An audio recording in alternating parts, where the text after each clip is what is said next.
Ok. Saúdo a igreja com a graça e paz do Senhor Jesus. Para mim, irmãos, é um prazer estar com vocês em mais um culto aqui. Nestes últimos domingos, a minha esposa, meu filho e minha filha estiveram em algumas ocasiões de adoração aqui, enquanto nós estávamos rodando um pouco pelo Brasil. Deixe-me me apresentar um pouco mais. Eu sou da turma de um conhecido de alguns aqui, reverendo Hoster. Eu tive o privilégio, nós nos formamos juntos, preguei no aniversário dele, ele foi muito corajoso, hein? Convidar um seminarista para pregar no dia do seu próprio aniversário, não, casamento dele, né, com a Cleusa. E Deus nos levou por caminhos distintos. E depois, ele está agora em São Paulo, né? Depois eu tive o privilégio também, um outro laço aqui, quando estávamos pastoreando a primeira igreja unida de Suzano, recebemos de visita lá um licenciado ao ministério. Foi o reverendo Fábio Henrique, esteve por lá e ele lembrou disso. Eu nem lembrava. Ele disse, rapaz, eu estive na sua casa, fui hospedado por você e sua esposa, seus filhos eram pequenininhos, lá em Suzano, onde Deus nos deu a graça de servirmos como pastor titular durante um período de 7 anos. Depois de servir na igreja presbiteriana por 10 anos como pastor, o Senhor nos despertou o interesse de contribuirmos em outras partes do mundo em que há menos conhecimento do Evangelho, há menos igrejas presbiterianas, menos pastores e missionários. E assim, ofertamos ao serviço do Senhor nossa vida, nossa família, e assim começou a nossa trajetória missionária transcultural. É algo que marca um pouco a vida do DF, né, que é uma mescla. Você consegue colocar aqui?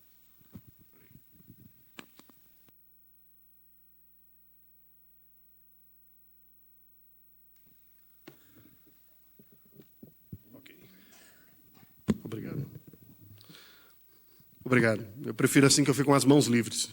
Sou meio italiano pregando, né? Então preciso usar as mãos, senão não consigo falar. Então, irmãos, o Senhor tem nos dado a graça. Nós servimos como família por 2 anos na Albânia, um país do leste europeu, na época de maioria muçulmana.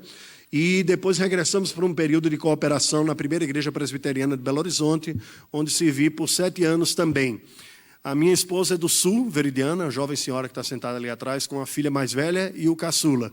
Temos 2 filhos mineiros e 2 filhos paulistas, ou seja, uma expressão do que é o Brasil, né? Um pouco a cara do DF também, que tem gente de tudo quanto é lugar aqui, neste lugar. Bem, irmãos, hoje nós estamos em um novo período da nossa vida, concluímos uma etapa que foi uma etapa de consolidação do trabalho presbiteriano lá no Panamá. Uma equipe de 3 pastores trabalharam juntos e Deus nos deu a graça de, ao final de 3 anos, deixarmos organizada a Igreja Presbiteriana de Panamá, com membros professos, com capacidade de manter-se, considerando que o missionário é mantido pela IPB, não é? Mas as despesas gerais e com oficiais eleitos também. De tal maneira que nós estamos à disposição e a PMT está por apresentar alguns desafios para nós. Um deles era socorrer uma igreja que está em declínio em Portugal. Então nós iríamos para o velho continente outra vez, só que não mais no Oriente, agora no Ocidente, para ajudar na recuperação de uma igreja que está declinante lá. Peço aos irmãos que orem por nós, para que Deus confirme, porque há vários fatores aí no meio que precisam ser cumpridos para que nós, então, regressemos. Há uma possibilidade também de que até regressemos ao Panamá, no novo projeto, ou algo mais. Então, precisamos das orações dos irmãos. Queridos, sem mais delongas, eu lhe convido a abrir a palavra do Senhor no livro do Gênesis. Foi muito curioso porque o presbítero Carlos e o Néder entraram em contato comigo pedindo para colaborar um pouco com a docência na sala ali do salão, né? Que era onde vocês reuniam antes, né? Quando eu preguei aqui da última vez, era lá ainda, né? Estava construindo aqui, ainda não tinha. E Deus nos deu a graça de, ao longo desse tempo, expormos o livro de Gênesis, de tal maneira que nós estamos compartilhando algumas coisas que é conhecido nosso aqui. E nós chegamos a essa altura, as aulas que me couberam dar, e darei mais uma outra, né? Depois do culto a gente vai fechar essa etapa de Gênesis ali, pensando no patriarca Jacó.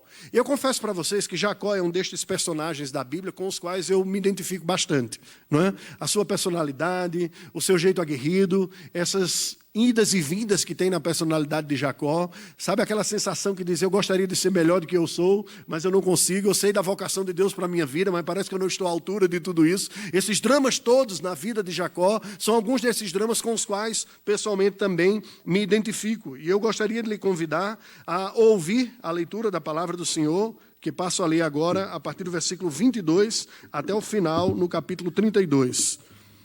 Gênesis 32, de 22 a 32, assim nos diz a palavra do Senhor. Levantou-se naquela mesma noite Tomou suas 2 mulheres, suas 2 servas e seus 11 filhos e transpôs o val de Jaboque. Tomou-os e fê-los passar o ribeiro. Fez passar tudo o que lhe pertencia, ficando ele só. E lutava com ele um homem, até o romper do dia. Vendo este que não podia com ele, tocou-lhe na articulação da coxa, deslocou-se a junta da coxa de Jacó, na luta com o homem. E disse este: deixa-me ir, pois já rompeu o dia. Respondeu Jacó: não te deixarei ir se me não abençoares. Perguntou-lhe, pois, como te chamas? Ele respondeu: Jacó. Então disse: já não te chamarás Jacó, e sim Israel, pois como príncipe lutaste com Deus e com os homens e prevaleceste. Tornou Jacó: dize, rogo-te, como te chamas? Respondeu ele: por que me perguntas pelo meu nome? E o abençoou ali.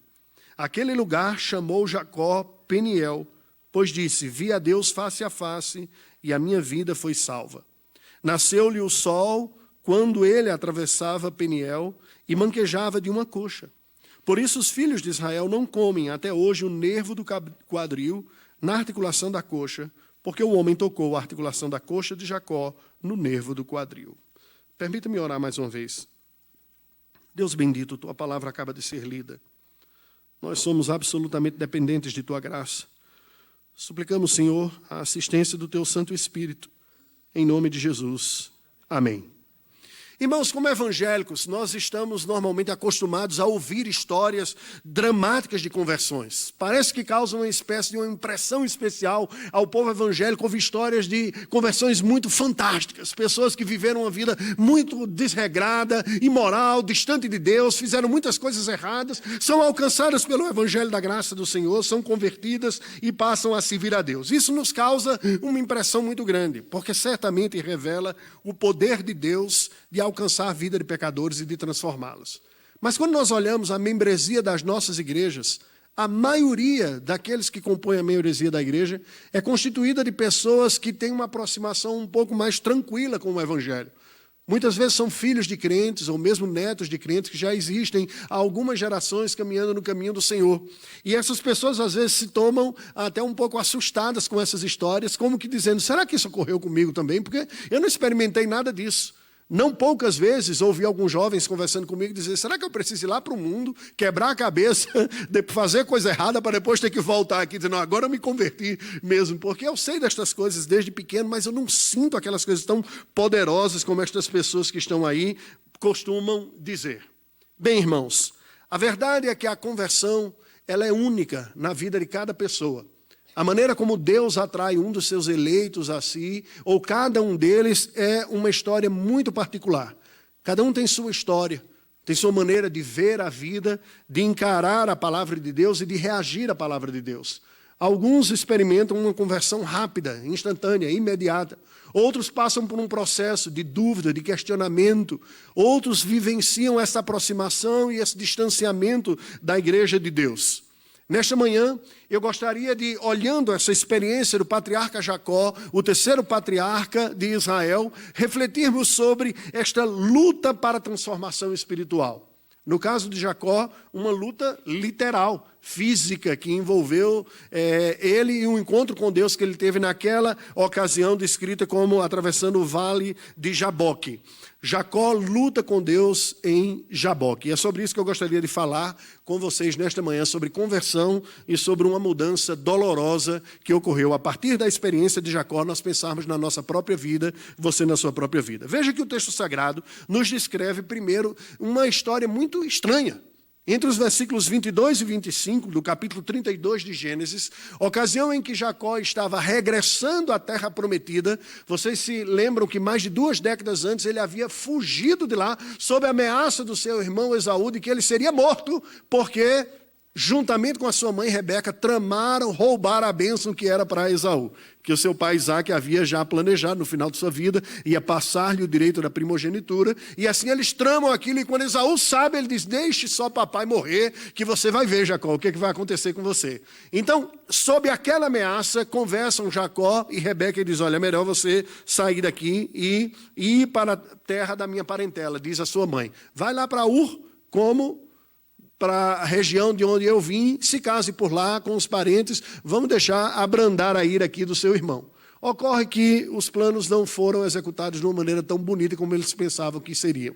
Quando Jacó chega lá, ele trabalha 7 anos para se casar com a filha amada, a mulher amada, Raquel, mas o seu sogro lhe engana, entrega Lia na noite de núpcias. Depois ele tem que trabalhar mais 7 anos para conseguir casar com Raquel. Depois ele trabalha mais 7 anos para conseguir amealhar a sua própria parte do despojo, como fruto do seu salário, juntar recursos, de maneira que foram mais de 2 décadas trabalhando lá.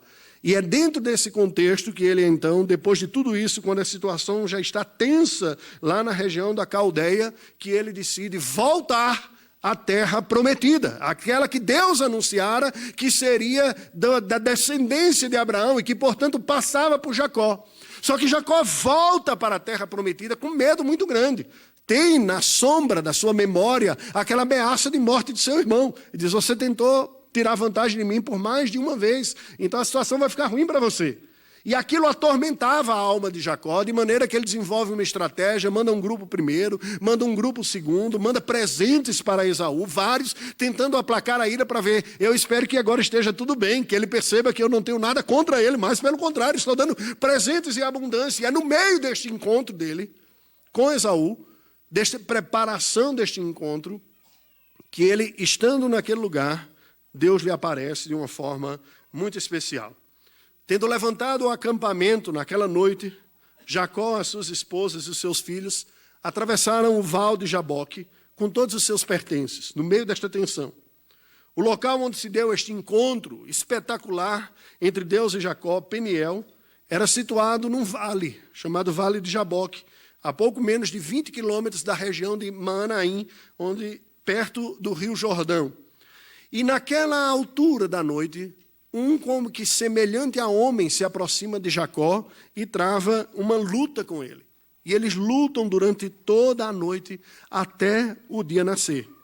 Indo embora este homem apenas depois de tocar na articulação da coxa do patriarca, porque este não o deixara partir. É isso que nos apresenta os versículos de 22 a 25. Uma história estranha, não é verdade? Como é que este ser aparece aqui do nada, trava uma luta que dura toda a madrugada com Jacó, e Jacó o reconhece como sendo o abençoador, como sendo o próprio Deus. O que a gente aprende desta luta, deste episódio aqui? Aquele homem com quem Jacó lutou durante toda a noite não era simplesmente um homem como outro qualquer. Era aquilo que os teólogos e exegetas chamam de uma teofania, uma manifestação especial de Deus.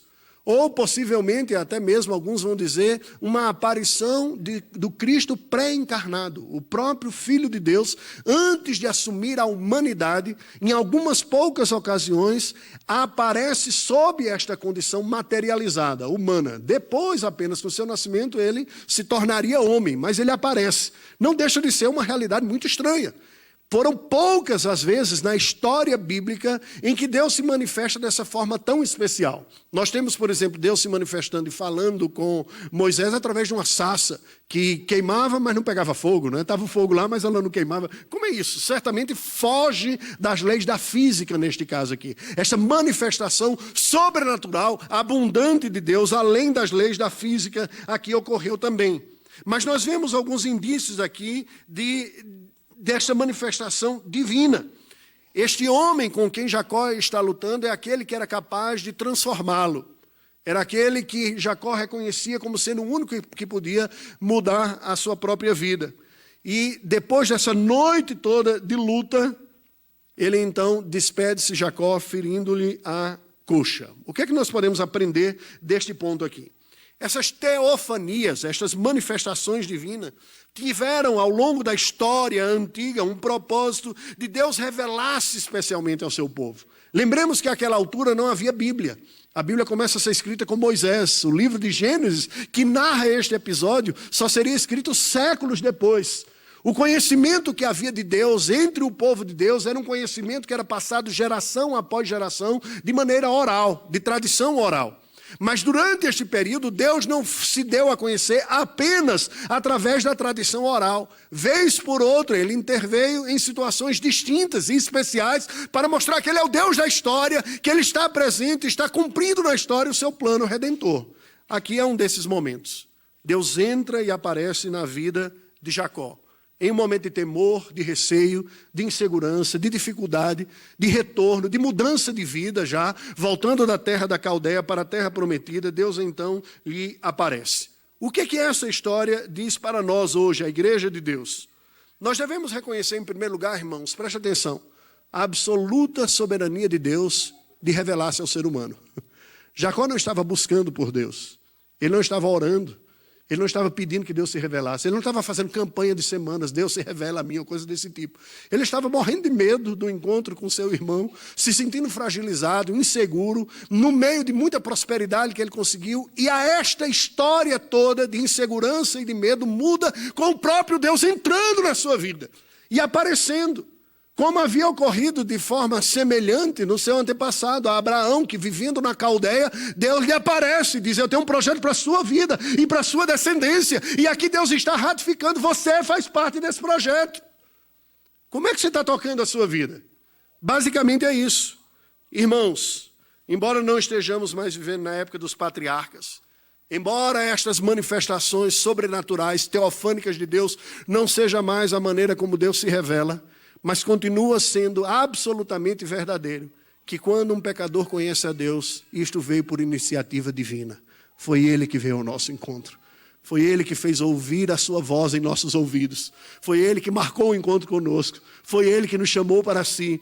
É Ele que se dá a conhecer através da pregação fiel da palavra, que mexe conosco, que fala conosco, dizendo, Deus está neste lugar. E este é o ponto que nós vemos aqui da vida de Jacó. Mas sigamos, o texto segue. Entre os versículos 26 e 27, nós vemos agora uma resposta de Jacó em meio àquela luta com Deus, encarnado ou pré-encarnado aqui nesta manifestação. Jacó insiste em ser abençoado por Deus. Olha que o texto sagrado nos diz assim, disse este, deixa-me ir, pois já rompeu o dia. E respondeu Jacó, não te deixarei ir, se não me abençoares. E perguntou-lhe, pois, como te chamas? Ele respondeu, Jacó. Qual era a razão daquela luta de Jacó com Deus? Jacó era alguém que sabia intelectualmente que o plano de Deus para a sua vida era a execução de um plano histórico que começou com seu avô e que passava por ele. Mas Jacó sabia também, por honestidade, que todos nós precisamos, que ele não estava à altura deste plano. Algumas outras vezes Deus já lhe aparecera na vida, em alguns momentos, em Betel anteriormente. Futuramente nós veremos na aula depois um outro momento de encontro de Deus com Jacó. E isso nos mostra esse eleito de Deus, mas que é meio vacilante, que sabe algumas coisas, mas parece que não responde à altura do que intelectualmente ele sabe. E ele vê naquele momento uma oportunidade de dizer, não dá para eu continuar do mesmo jeito, eu não posso simplesmente lhe deixar. Nós já tivemos outros encontros, o Senhor foi embora e eu fiquei com as minhas mesmas lutas, as minhas mesmas dificuldades, as minhas mesmas estratégias, as minhas mesmas soluções que não solucionaram nada, os meus mesmos temores, eu continuo do mesmo jeito, não dá. Deus então lhe pergunta, quem é você? Pergunta essencial e fundamental para todos aqueles que quiserem servir a Deus. João Calvino abre a sua obra magna de teologia, Instituta da Religião Cristã, dizendo, de todos os conhecimentos que o ser humano deve ter, 2 são os mais importantes. O conhecimento de Deus e o conhecimento de si mesmo. Jacó tinha conhecimento intelectual, mas pelo conhecimento que ele tem de si mesmo, ele diz, eu sei quem o Senhor é o único capaz de me mudar, e eu sei quem eu sou alguém necessitado de mudança. Meu nome, minha identidade é Jacó. Lembre-se que a cultura hebraica, semita, antiga, é uma cultura mais tribal e que o nome das pessoas não funciona só como uma etiqueta social para ter na carteira de identidade. Ela carrega consigo um significado, uma identificação do nome com a própria personalidade. Muitas vezes assim ocorre. Por isso que não poucas vezes os nomes são transformados. Quando Deus lhe pergunta quem é você, qual é o seu nome, ele está dizendo, quem é você? E Jacó diz, eu sou usurpador, enganador, aproveitador, oportunista, que vi as necessidades, vi as oportunidades e as aproveitei, ainda que não fosse das melhores maneiras. Sou esse quem eu sou. E eu não posso simplesmente deixar passar mais um encontro com o Senhor e continuar sendo o mesmo Jacó de sempre, que ouviu as histórias do pai e do avô, que caminharam com Deus, mas que continua sem experimentar isso na sua própria vida. Eu não posso lhe deixar partir sem que eu experimente a transformação que eu tanto preciso. Lhe custou caro. O texto sagrado nos diz que o anjo lhe toca na articulação da coxa, e Jacó passa então o resto de sua vida a puxar a perna, a mancar. Um preço baixo para a transformação espiritual que ele necessitava. Na verdade, um baixo preço diante do que ele necessitava, porém doloroso. Queridas, deixe-me dizer uma coisa. Os nossos avós puritanos, possivelmente baseado nesta passagem aqui, costumavam usar a expressão de lutar com Deus em oração, para falar dos encontros com Deus de necessária transformação que todo eleito necessita. Nós temos uma visão, muitas vezes, romanceada de encontros com Deus. Uma coisa gostosinha que a gente sente no coração, algo agradável, que coisa boa, Jesus é fofinho. Mas quando você olha na Escritura Sagrada, os encontros com Deus costumam ser coisas dolorosas. Porque ao encontrarmos com Deus, nós não conseguimos permanecer olhando para nós mesmos do jeito que olhávamos antes. A luz do Senhor invade a nossa vida de tal maneira que o que não é belo aparece em nós. E a sensação mais comum dos homens e mulheres que se encontram com Deus ao longo da história é exatamente perceber quão inadequado eles são, mas ao mesmo tempo quão gracioso Deus é. Pois apesar de mim, Ele veio ao meu encontro. É isso que Jacó está percebendo aqui. Ele diz, eu não posso deixar você simplesmente sair. Eu sou Jacó, eu sou aquele que precisa de mudança. Eu estou cansado de tanto insistir nesta vida que as coisas parecem que não dão certo. O que eu aprendi do meu pai, o que eu aprendi do meu avô, parece que não funciona na minha própria existência. Eu estou entre aqueles que entendem que este foi um momento de virada na vida de Jacó. Se foi a sua conversão sobrenatural, não sabemos dizer, porque assim como na vida de tantos outros, é difícil você precisar exatamente o momento da regeneração ou da transformação. Mas certamente foi um ponto de virada, em que ele diz, olha, não dá. Resolveram todos os seus problemas? Não, não resolveram. Nós vamos ver lá na aula depois que teve outras coisinhas que ele teve que resolver mais. E anteriormente, parece que a sensação dele é precisamente esta, eu necessito da graça de Deus na minha vida. A maneira apropriada de nós entendermos esse texto aqui é reconhecer que dessa teofania vem esta ideia de que Deus se aproxima de nós. E Ele é o único capaz de mudar a vida do seu eleito. Presta atenção, porque quem não entende direito algumas teologias ou alguma teologia bíblica se equivoca e diz, olha, se eu sou predestinado, eu sou salvo desde toda a eternidade. Ele diz, não, você confundiu dois conceitos, predestinação e salvação. Predestinado é predestinado para... Em algum momento isso vai ocorrer na sua vida. Mas enquanto não ocorrer a conversão, você está perdido. Você necessita de arrependimento. Você precisa conhecer a graça de Deus e experimentar a graça que perdoa, que purifica, que transforma e que muitas vezes se manifesta dolorosa, porém eficaz. Sabe aquele ditado que a gente já ouviu sempre alguma vez que diz, quem não vem pelo amor... vem pela dor. Parece ditado masoquista, né? Mas a verdade é que o plano maior de Deus para a vida do seu povo, está descrito por Paulo em Romanos, os predestinou para serem conformes ao seu Filho Jesus Cristo, é a prioridade número 1. E Deus usará o que for necessário e possível para que isso ocorra, ainda que seja a dor. Nós cantamos isso em um dos nossos hinos, né? Ainda que seja a dor que me una a ti. Ainda que seja a dor que me una aqui a ti, é isso que Jacó está dizendo, ainda que seja dor maior é continuar vivendo essa vida sem experimentar a graça da transformação, sem que eu mesmo saiba o que é conviver com Deus, como meu pai soube, como meu avô soube. Eu conheço essas coisas aqui na mente, mas elas não aparecem na minha vida. Não vá embora sem me transformar. Não vá. Não vá. Eu não te deixarei. Irmãos, como eu gostaria de ter essa perseverança de Jacó. Às vezes eu encarei alguns momentos de oração e disse, eu vou ficar com o Senhor pelejando em oração até ser transformado. Deu 5 minutos, eu estava cansado já e vou dormir. Não sei se ocorre com você também. Aquela sensação que estamos aquém do que deveríamos estar. O que é que a gente vê daqui para a nossa vida?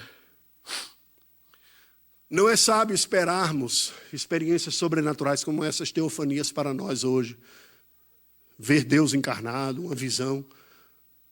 Mas é sábio nós entendermos que sendo Deus a única fonte de toda a graça e virtude que nós precisamos, recorrer a Ele e buscá-lo, ainda que seja de dor. Chegamos diante dele, porque nenhum de nós conseguirá impressionar a Deus com suas virtudes, ao ponto de Deus se tornar favorável. A Bíblia nos diz que um coração contrito e quebrantado, Deus não despreza. Deus não despreza. A beleza do Evangelho é que a graça não é constituída, a igreja de Deus não é constituída de pessoas virtuosas, mas de pecadores que se renderam ao Deus gracioso. É saber, apesar de mim, Ele me ama, Ele me quer, eu preciso dEle, por isso que eu não vou largá-lo de jeito nenhum, custe o que custar. Mas sigamos, o texto sagrado avança nessa narrativa, e nós vemos que, mais adiante, esta transformação na vida de Jacó, fruto dessa experiência entre os versículos 28 e 32. Deus lhe diz, já não te chamarás Jacó, e sim Israel, pois como príncipe lutaste com Deus e com os homens e prevaleceste. E tornou Jacó, dize, rogo-te, como te chamas? Ele respondeu, por que me perguntas pelo meu nome? E o abençoou ali. Aquele lugar chamou Jacó Peniel, pois disse, vi Deus face a face e a minha vida foi salva. Nasceu-lhe o sol, ele atravessou Peniel e manquejava da coxa. Por isso os filhos de Israel não comem até hoje o nervo do quadril na articulação da coxa, porque o homem tocou a articulação da coxa de Jacó no nervo do quadril. Depois que tem esse encontro, depois de toda a luta, na noite e na madrugada, de manhã cedo, Deus diz algo para Jacó. Diz, olha, você já não vai se chamar Jacó, mas será chamado Israel, pois como um príncipe lutaste com Deus e prevaleceste. Aqui é um exemplo, irmãos, muito claro nesta narrativa e neste diálogo do que é a graça da justificação. Aquele homem que luta com Deus é um homem consciente de suas falhas, de suas incapacidades. E a sua identidade não é mudada por alguma coisa que ele fez, mas é mudada por alguma coisa que Deus fez em seu favor. Ele diz, eu não mais lhe tratarei, a partir de agora, conforme suas incapacidades, seus erros, suas falhas, sua história feia do passado. Não. Você está, a partir de agora, em uma nova condição. Você, para mim, é Israel. Lutaste como um príncipe e prevaleceste. Isso é justificação. A doutrina central da reforma protestante diz que nós, pecadores, somos declarados justos quando cremos na justiça de Cristo em nosso lugar. Não tem a ver com a nossa, nós desistimos da nossa. Pelo contrário, nós percebemos o quão incompetentes somos e confessamos isso ao Senhor. Somos incompetentes, não estamos à altura do que o Senhor quer. De minha parte, tu só terás rendição. Eu deponho as armas. Eu reconheço minha incapacidade, minha incompetência. Eu me arrependo dos meus pecados e eu apelo à tua misericórdia, à tua compaixão. E Deus diz, é assim que eu vou lhe tratar a partir de agora. Não conforme as suas falhas, mas conforme a minha virtude que te alcança e que te atrai a mim. E que fez com que você fosse conquistado por esta certeza de que é de mim que você necessita. Irmãos queridos, quando Deus ama um pecador eleito, e este pecador está perdendo de vista o lugar prioritário que Deus tem na sua vida, Deus não medirá esforços para atraí-lo a si. E muitas vezes um esforço eficaz será a dor, será a decepção com os outros projetos na vida aqui, quando nós colocamos Deus em segundo lugar. Jacó então se vira para Deus e diz, diz-me então qual é o teu nome. De novo, não se trata aqui da informação que está no RG, não é? Se trata da identidade. O que ele está dizendo é o seguinte, o Senhor me conhece, o Senhor mesmo está dizendo quem eu sou e como o Senhor vai passar a me tratar agora com uma nova realidade, em uma nova identidade. Mas e o Senhor? Quem é o Senhor? Ele diz, por que tu me perguntas pelo meu nome, que é maravilhoso? Lembra da profecia de Isaías? E ele será maravilhoso conselheiro, Pai da eternidade, príncipe da paz. Você já ouviu aqueles comentários jocosos de pessoas que não tendo temor de Deus, dizem assim, o céu deve ser um lugar muito sem graça. Todo mundo que eu gosto aqui na vida não vai para lá. Eu não estou afim de ir para lá, não. Vai ficar tocando harpinha por toda a eternidade, uma visão muito negativa, não é? Mas aqui nós temos uma informação muito curiosa. O que Deus está dizendo para Jacó é, eu sou muito, muito, muito maior do que você é capaz de suportar. Você está experimentando um pouquinho da minha graça aqui neste encontro. Você está experimentando e abraçando e agarrando um pouco do que eu posso dar para você, mas está muito além da capacidade de você entender quem eu sou e o que eu tenho para fazer. Irmão, sabe o que significa? Se todos os dias de nossa vida nós tivermos momentos de adoração intensos, profundas, verdadeiras diante de Deus, estudando a sua palavra e aprendermos algo novo sobre o Senhor, a eternidade será insuficiente, porque o nosso Deus é maravilhoso e infinito, e todo dia haverá algo mais dele para nós, e algo mais a nos encantar, a nos embebecermos com ele, a nos enchermos da sua graça, do seu favor. Deus é infinito. É a única realidade infinita e maravilhosa. A glória de Deus consiste precisamente do conjunto de todas as suas virtudes contempladas por pecadores como nós. Nós aprendemos aqui que o que Jacó experimentou foi muito mais do que a mudança de nome. Foi uma mudança de identidade. Deixa eu dizer uma coisa para você. Algumas pessoas experimentaram na vida realidades, experiências, histórias marcantes. Algumas boas, algumas dolorosas. Nada na vida de um cristão pode ser mais determinante do que o encontro com Deus. Tem gente que mesmo depois de ser cristão, você conversa com ela, parece que ela está vivendo presa numa experiência do passado. Boa ou ruim?